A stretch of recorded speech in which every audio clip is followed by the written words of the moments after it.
Bom dia, bom dia, bom dia. Sejam bem-vindos a mais uma videoaula.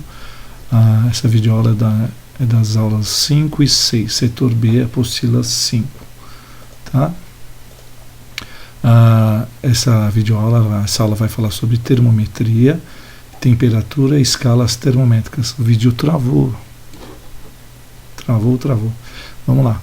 Então, termometria é uma parte da termologia que estuda a temperatura e as formas pelas quais a mesma pode ser medida. Tá legal? Então, termometria ela estuda a temperatura e as formas pelas quais ela pode ser medida. Tá bom? Vamos ver se voltou. Tá voltando aos poucos. Então, antes de entrarmos na termometria propriamente dita, vamos definir os estados de agregação molecular da substância. Ou seja, na verdade, né, vocês já viram isso anteriormente no ensino fundamental. A gente vai só relembrar, na verdade, né? Então vamos relembrar aqui, que estados da matéria, né? Agregação molecular sólido, líquido e gasoso. Isso vocês já estudaram, não precisa nem falar, né? No sólido as partículas estão bem presas umas às outras, no líquido nem tanto.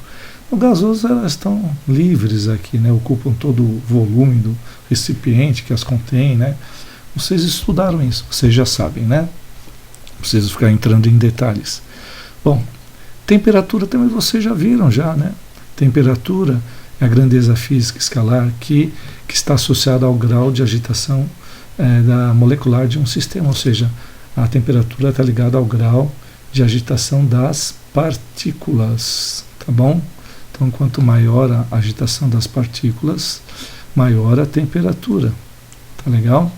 Então, deixa eu tirar o vídeo um pouquinho, né, porque está travado a câmera, tá, pessoal?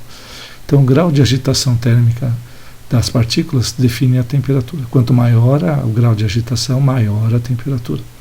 Então, o grau de agitação térmica molecular não pode ser medido diretamente, né, porque existem outras grandezas físicas envolvidas, né, que influenciam na temperatura, né? Então, uma delas é pressão, a outra volume, e etc. Tá? Então, dependendo da temperatura de vaporização da água aqui em São Paulo é uma. Lá na praia, ao nível do mar, é outra. Lá a pressão é maior. Então, a temperatura de vaporização da água lá é cerca de 100 graus Celsius. Aqui em São Paulo é uma temperatura menor que 100 graus Celsius. Né? A pressão aqui é menor. Quanto mais alto, menor a pressão. E menor a temperatura de ebulição da água. Então, outra coisinha, né? A sensação térmica, né? Toda hora você escuta falar lá na televisão. Hoje a temperatura prevista 30 graus, sensação térmica de 36, sei lá no Rio de Janeiro está 40 graus, sensação de 45 graus, né? Sensação térmica. A sensação térmica é uma maneira imprecisa de medir a temperatura. Não é uma coisa real, tá? É uma sensação só do corpo. Tá legal? Sensação térmica. É a medição imprecisa da temperatura. Tá legal? Para medir a temperatura, nós temos alguns instrumentos. Tem um instrumento que chama-se termômetro, né? Ele é capaz de medir a temperatura de um corpo. Existem vários tipos de termômetro, né, que vocês conhecem hoje em dia, né? O mais conhecido é o tradicional, aquele de mercúrio, tá bom? Tá? Ele é um tubinho de vidro, né? Tá? Tem um metalzinho na ponta dele e lá dentro tem um tubinho bem fininho, um capilar, né, que a gente chama, que lá dentro tem mercúrio, essa substância aqui, tá? Bom, o termômetro mede a temperatura, mas como que a gente vai graduar o termômetro, né? Então, para graduar um termômetro, a gente basicamente usa dois pontos fixos. O primeiro ponto fixo é o ponto de fusão do gelo, ou seja, quando o gelo começa a derreter. O segundo ponto fixo para você montar uma graduação, construir o termômetro, seria o ponto de ebulição da água, quando a água começa a ferver. Tá? Na escala Celsius, essa temperatura de fusão é 0 graus Celsius. E o ponto de ebulição da água, o segundo ponto fixo, seria 100 graus Celsius. Então, lá na praia, lembrando que isso daqui é tudo feito ao nível do mar, pressão de 1 atmosfera. Tá legal? Então, uma das escalas que a gente conhece é a Celsius, outro é a Fahrenheit. Tá? O Fahrenheit aqui, né? Tá bom? E a outra é Kelvin, tá? Então, na escala Celsius, a ponto de fusão da água é 0 graus, o ponto de ebulição 100 graus Celsius. Na escala Fahrenheit, o ponto de fusão é 32 Fahrenheit. e o ponto de ebulição 212 Fahrenheit. Então, ó, a gente tem ponto de fusão e ponto de ebulição. Ponto de fusão e de ebulição para cada escala termométrica, tá? Então, cada um fez uma escala. Essa daqui é a mais usada, né? Essa daqui é do sistema, é uma das mais usadas, né? Tá? No mundo ocidental, tá? Essa daqui é usada lá, Fahrenheit é usada lá em países de língua inglesa, né? Principalmente nos Estados Unidos, tá legal? A escala Kelvin, né? Ela é acho que uma das mais importantes, pelo menos para mim, a escala Kelvin, né? Porque esse cara aqui, esse Lord Kelvin, ele pensou, foi o único que deu lá por uma temperatura para o zero absoluto, né? O que é o zero absoluto? É quando as partículas param de vibrar, que é uma temperatura muito, muito baixa, né? Então ele chamou, quando a temperatura para de se movimentar, ele falou que é o zero absoluto, tá legal? Tudo bem? Bom, eu esqueci de colocar aqui, mas está aqui, ó, tá? Para o Kelvin, a temperatura de fusão da água é 273, ó, tá vendo aqui, ó? Termômetro em escala Kelvin, termômetro na escala Celsius, um termômetro na escala Fahrenheit, tá? Então, Fahrenheit, tá? Ponto de ebulição aqui, ó, para as três escalas, 270, que é ponto de ebulição quando a água começa a ferver? Para a escala Kelvin, 373, para a escala Celsius, 100 graus Celsius, para a escala Fahrenheit, 212.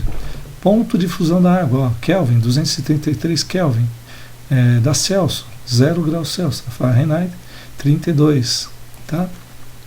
O zero absoluto, quando as partículas param de vibrar, ó, tá vendo aqui, ó, menos 273 graus Celsius, 0 Kelvin, menos 459 graus Fahrenheit. Aqui a gente lê graus Celsius, graus Fahrenheit, tá legal? O Kelvin não tem graus, tá bom?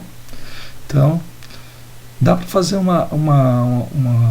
dá para passar uma temperatura de Celsius para Kelvin, por exemplo, professor, dá, de Celsius para Fahrenheit, Fahrenheit para Celsius, Celsius para Kelvin, Kelvin para Celsius, dá.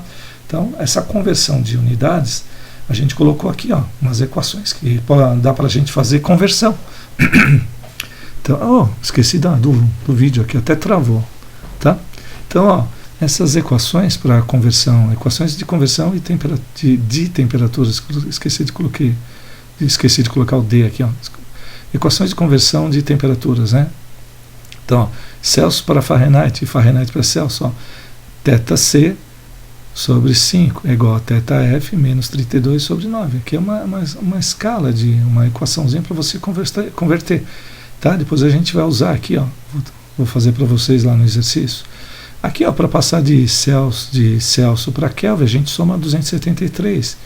E de Kelvin para Celsius, ó, o Kelvin a gente vai colocar o T maiúsculo aqui, ó, tá bom? T maiúsculo aqui, ó. O Kelvin a gente sempre aparece T. Quando aparecer esse T maiúsculo aqui, a gente vai usar a temperatura no sistema internacional, né? No sistema tem Kelvin, tá legal? Então, para passar de Celsius para Kelvin, soma 273. Ó, a outra coisa importante aqui, né? A variação da temperatura, quando a temperatura varia de 1 grau Celsius, é como se ela estivesse variando a temperatura de 1 Kelvin, que seria a mesma coisa de 1 Fahrenheit. Aqui, ó, esqueci, aqui é F, ó. Aqui é F, coloquei K, é F aqui, ó. 1,8 Fahrenheit. Na apostila de vocês está lá, 1,8 graus Fahrenheit. Aqui é F, tá, pessoal? Aqui é F, Fahrenheit. Tá bom? Depois arruma lá. Tá? Aliás, está na apostila de vocês lá. Só eu que eu digitei errado sem querer, que não prestei atenção. Aqui Fahrenheit, tá bom? A gente vai usar isso lá no exercício, tá? Tá na apostila de vocês. Aqui é F, Fahrenheit, F maiúsculo, tá? Pessoal, bom, é isso daí, essa videoaula, tá? Fiquem bem aí, estudem, continuem estudando, fazendo as atividades. Você tem um prazo para assistir essa videoaula, tá? Cumpra esse prazo, tá? Espero que vocês estejam bem e logo a gente vai se encontrar lá no colégio, tá? Um grande abraço e continue estudando e vamos continuar aí as videoaulas. A próxima vai ser a correção dessa videoaula, tá bom? Um grande abraço, até mais.